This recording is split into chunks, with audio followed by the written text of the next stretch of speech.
కొన్ని వీడియోలు మీరు గమనించినట్టయితే అండి అంటే ఈ దేశం విడిచి వెళ్ళిపోవాలని చెప్పేసి మే 1 వరకు ఇచ్చారు కదా అవకాశం. వాళ్ళు కొంతమంది నేను ఈ దేశంలో పుట్టాను, అక్కడ అతను పెళ్లి చేసుకున్నాను, పౌరసత్వం నాకు ఇప్పటి వరకు కూడా రాలేదు, కానీ నా పిల్లలకు వచ్చింది, బట్ ఆవిడకి లేదు పాకిస్తాన్ పౌరసత్వం. అది నా పుట్టినిల్లే, అది నా మెట్టినిల్లే అంటూ ఆవిడ స్టేట్మెంట్ కావచ్చు. లేదా కొంతమంది వైద్యం కోసం ఇక్కడికి వచ్చిన వాళ్ళు కనిపించారు మనకి. అక్కడ కనీస వైద్య సౌకర్యాలు కూడా కరెక్ట్గా లేవా అక్కడ? మరి ఆ కంట్రీ ఎందుకంటే ఆ విధంగా పెంచి పోషించుకోవడం తప్ప ఏమన్నా అభివృద్ధి పరంగా వెళ్తే అది బాగుంటుంది కానీ కంట్రీకి. ఇప్పుడు వాళ్ళు విద్య, వైద్యం ఇలాంటి వదిలేశారు గాలి. మౌలిక సదుపాయాలు డెవలప్మెంట్ మీద దృష్టి పెడితే ఈ తీవ్రవాదం ఇంత పెరగదు కదా. కరెక్ట్. ఒక పిల్లోడికి చదువు నేర్పించే స్థానంలో వాడికి గన్నిచ్చి ఎలా పేల్చాలో నేర్పిస్తున్నారు వాళ్ళు. అందుకే కదా ఇప్పుడు దిక్కు మొక్కు లేకుండా అయిపోయారు. 18 years బాబు కూడా తప్పిపోయింది అప్పుడే, ఎగ్జామ్కి వెళ్ళాడు, ఇంకా ఎటు వెళ్ళిపోయాడు తెలియదు. ఇప్పుడు వాడు చదువుకుని ఉంటే ప్రాపర్గా ఆ ప్రాంతంలో డెవలప్మెంట్ జరిగి ఉంటే వాడు కూడా ఒక డాక్టర్, ఇంజనీర్ అయ్యి ఉండేవాడు. ఇప్పుడు వాడు గన్నబట్టుకుని టెర్రరిస్ట్ మనుషులను చంపుతున్నాడు. దేశ విభజన జరిగిన టైంలో పాకిస్తాన్ యొక్క ఆర్థిక పరిస్థితి చాలా బాగుంది. తర్వాత వాళ్ళు డెవలప్మెంట్ మీద కాకుండా పిల్లలకి గన్లు ఇచ్చి టెర్రరిస్ట్ క్యాంపులు ఏర్పాటు చేసి భారత్ని ఎలా దెబ్బ కొడదాం, కాశ్మీర్ని ఎలా దెబ్బ కొడదాం, ఈ దుర్మార్గమైన ఆలోచనలతో వాళ్ళే సర్వనాశనం చేసుకున్నారు. ఇప్పుడు వాళ్ళు తిండికి కూడా అడుక్కునే పరిస్థితి. ఇప్పుడు ఎలాగా చైనాకి భారత్ మీద ఆధిపత్యం కావాలి కాబట్టి పాకిస్తాన్తో కాస్త స్నేహం చేసుకుని వాళ్ళకి అప్పులు ఇచ్చి వాళ్ళ సముద్ర భూభాగాల్లో లేకపోతే ఆకాశ ప్రాంతంలో పట్టు కోసం చైనా వాళ్ళకి అప్పులు ఇస్తుంది, వాళ్ళకి పెట్టుబడులు పెడుతుంది. అంటే రేపొద్దున భారత్ ఏదైనా యుద్ధం వస్తే పాకిస్తాన్ సపోర్ట్, కానీ వాళ్ళ వ్యూహాలు వాళ్ళకు ఉన్నాయి. ఇలా పూర్తిగా వాళ్ళు ఇంకా అవసరమైతే తాకట్టు పెట్టే పరిస్థితుల్లో ఉన్నారు. ఇప్పుడు ఒక వీడియో బాగా వైరల్ అవుతుందండి.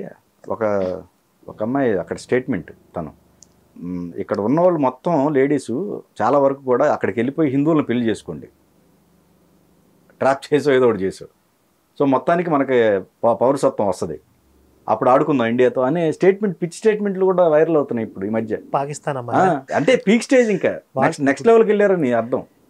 వాళ్ళకి ఆల్రెడీ ఆ వ్యూహాలు ఉన్నాయి. ఇప్పుడు ఆ అమ్మాయి ఏదో ఓపెన్గా వచ్చి మాట్లాడుతుంది, ఇప్పుడు ఏదో కొత్తగా స్టార్ట్ చేస్తున్నారని కాదు. ఇలా పెళ్ళిళ్ళ పేరుతో ఇప్పుడు లవ్ జిహాద్ అదే కదా. అంటే మగవాళ్ళు ఆడవాళ్ళని, లవ్ జిహాద్ వచ్చేసి మగవాళ్ళది, ఆడవాళ్ళతో కూడా ట్రాప్ చేయడం ఉంది. ఓకే, అటు ఇటు రెండూ ఉన్నాయి. ఓకే, అది ఎప్పటి నుంచో ఉంది వాళ్ళకి. వాళ్ళు ఇప్పుడు లవ్ జిహాద్ దగ్గర నుంచి ల్యాండ్ జిహాద్ అని రకరకాలుగా ఎన్నో రకాలుగా ఆక్యుపై చేసుకోవాలి దేశాన్ని అని మతోన్మాదంతో పనిచేసేవాళ్ళు లక్షల్లో ఉన్నారు. కానీ బలూచిస్తాన్ దీనికి వ్యతిరేకం అనుకోవచ్చుగా. ఇప్పుడు వాళ్ళు ఏదైతే భావజాలం ఉందో దానికి వ్యతిరేకిస్తున్నారుగా. వాళ్ళకి అంతర్గత పోరది, వాళ్ళకి సెపరేట్ కంట్రీ కావాలనుకుంటున్నారు. అయితే ఇప్పుడు ఉన్న పరిస్థితుల్లో వాళ్ళకు ఒక అవకాశం ఏంటంటే ఆల్రెడీ ఉన్న మిలిటరీ ఫోర్స్తోనే బలూచిస్తాన్లో వస్తున్న తిరుగుబాటుని ఆపలేకపోతుంది. ఇప్పుడు భారత్తో యుద్ధం అని చెప్పి ఉన్న ఫోర్స్ అంతా ఇటు భారత్ సరిహద్దులోకి తీసుకొస్తున్నారు. ఇప్పుడు బలూచిస్తాన్ వాళ్ళు ఇంకా ఎక్కువ రెచ్చిపోవడానికి అవకాశం ఉంది. అక్కడ వాళ్ళు ఈ టైంలో పూర్తిగా స్వతంత్రంగా ప్రకటించేసుకున్న ఆశ్చర్యం లేదు, పూర్తిగా సెపరేట్ అయిపోయిన ఆశ్చర్యం లేదు. అంటే ఉన్న ఫోర్స్ అంతా కూడా ఇటు భారత్ వైపు తీసుకొస్తున్నారు కదా వాళ్ళు. ఓకే అంటే ఒకవేళ మోదీ స్ట్రాటజీ అది కూడా అయి ఉండొచ్చు. అంటే యుద్ధ వాతావరణం, యుద్ధ మేఘాలు అనేవి ఇప్పుడు కనపడుతున్న కొంతకాలం అలా ప్రొలాంగ్ చేస్తే వీళ్ళు ఆ భయంతో ఉన్న మిలిటరీ అంతా ఇక్కడికి వచ్చి కాపలా కూర్చుంటే అక్కడ ఏదో ఆవలు పోయే కంతగాడు కాపలా కాస్తే గుమ్మడికాయలు పోయాయి అని చెప్పి ఒక సామెతలాగా అక్కడ మొత్తం ఇంటర్నల్గా 2 ముక్కలు అయిపోవచ్చు. అదొక స్ట్రాటజీ. అంటే రక్తపాతం లేకుండా యుద్ధం గెలిచే స్ట్రాటజీలు ఆలోచిస్తారు కదా ఖలిస్తాన్, పంజాబ్. సో వాళ్ళు అసలు ఈ ఇక్కడ యుద్ధం జరగడానికి వీళ్ళు ఏదో స్టేట్మెంట్ ఒకటి బయటకు వస్తున్నాయి. ఇదొక రకమైన తీవ్రవాదం, వాళ్ళొక తీవ్రవాదం. నిజానికి ఒకప్పుడు వాళ్ళు చాలా గొప్ప దేశభక్తులు అండి సిక్కులు. వాళ్ళని ఎట్లా తయారు చేశారంటే ఇప్పుడు మొత్తం డ్రగ్స్కి అడిక్ట్ అయిపోయారు. అక్కడ భీకరమైన మత మార్పిళ్ళు, దేశ వ్యతిరేక కార్యకలాపాలు. అక్కడ ఇప్పుడు ఈయన పేరు కేజ్రీవాల్ లాంటి వాళ్ళ పార్టీ గెలిచే అధికారంలో ఉంది అంటే కేజ్రీవాల్ ఐడియాలజీ తెలిసిన వాళ్ళు అర్థం చేసుకోగలరు.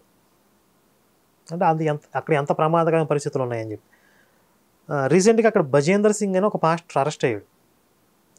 ఒక మైనర్ బాలిక మీద అబ్యూజింగ్, లైంగిక వేధింపుల కేసులో యావజ్జీవ శిక్ష పడింది.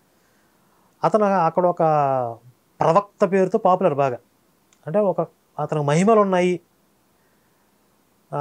దేవుడితో డైరెక్ట్గా కాంటాక్ట్లో ఉన్న వ్యక్తి అన్న రేంజ్లో ఉంటాడు అక్కడ. అతను కొన్ని ఇమేజ్ అది. లక్షల మందిని మత మార్పిడి చేశాడు. ఒకప్పుడు సిక్కుల్లో అసలు మత మార్పిడి లేవు, వాళ్ళలోనే మార్పు తీసుకొచ్చారు, వాళ్ళనే కన్వర్ట్ చేసేస్తున్నారు.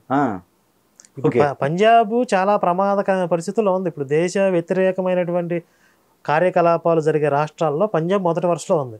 ఓకే. పశ్చిమ బెంగాల్, పంజాబ్, ఇటు కేరళ కానీ, అటు కొన్ని ఈశాన్య రాష్ట్రాల్లో కొన్ని ఇప్పుడు అరుణాచల్ ప్రదేశ్లో మొన్న ఒక క్రిస్టియన్ సభ, బహిరంగ సభ పెట్టారు. అన్ని బార్డర్స్లోనే ఉన్నాయండి ఇవన్నీ, ఈ మీరు చెప్పిన ప్రాంతాలన్నీ. నాగాలాండ్. ఓకే. వీళ్ళు ఏమంటారు ఇప్పుడు అరుణాచల్ ప్రదేశ్ అనేది క్రైస్తవ రాజ్యం, క్రైస్తవ ప్రాంతం అని చెప్పి ఒక బహిరంగ సభలో ఒక పాస్టర్ కూడా మాట్లాడుతున్నారు, క్రైస్తవ బోధకుడు. జనాలందరూ దానికి సపోర్ట్ చేస్తూ ప్రతిజ్ఞ చేస్తున్నారు. కొన్ని ప్రాంతాలు అసలు ఇప్పుడు భారత్లో అంతర్భాగంగా వాళ్ళు ఫీల్ అవ్వట్లేదు. ఓకే. ఓకే. ఎప్పుడు ఏ క్షణం మొక్కలయిద్దా. ఇటు పక్క చూస్తే తమిళనాడు చూస్తే ద్రవిడవాదం పేరుతో ఈయన స్టాలిన్ గారు వీళ్ళ కొడుకు సుపుత్రుడు రెచ్చగొడతా ఉంటారు, ఉదయనిధి స్టాలిన్ గారు. వీళ్ళు ఓపెన్గా చెప్తున్నారు సనాతన ధర్మాన్ని లేకుండా చేయాలని చెప్పి. వీళ్ళు ఇక్కడ ద్రవిడవాదం పేరుతో, లేకపోతే దక్షిణాది రాష్ట్రాలకు అన్యాయం పేరుతో అవసరమైతే దీన్ని ఒక సెపరేట్ కంట్రీగా మారుస్తామని, అంటే డైరెక్ట్గా కాకపోతే ఇండైరెక్ట్గా కొన్ని అలాంటి కామెంట్స్ వస్తున్నాయి వాళ్ళ దగ్గర నుంచి. వాళ్ళ మనసులో ఆలోచనలు ఉన్నాయి, ఏదో ఒక టైంలో దాన్ని అనౌన్స్ చేస్తారు. అంటే ఈ దేశం ఎన్ని ముక్కలుగా చేయడానికి ఎంతమంది ఎన్ని రకాలుగా ప్రయత్నం చేస్తున్నారు. కానీ సమైక్యంగా ఉంచాలి, ఇలా ముక్కలయ్యే ప్రమాదం ఉంది అని అర్థం చేసుకునే వాళ్ళ సంఖ్య తక్కువ. మళ్ళీ అర్థం చేసుకునే వాళ్ళు అనైక్యత, రకరకాల కుమ్ములాట్లు. మరి ఏ శక్తి దేశాన్ని కాపాడుతుందో అదృశ్య శక్తి అనేది ఇంకా నాకు అదొక ఆశ్చర్యం.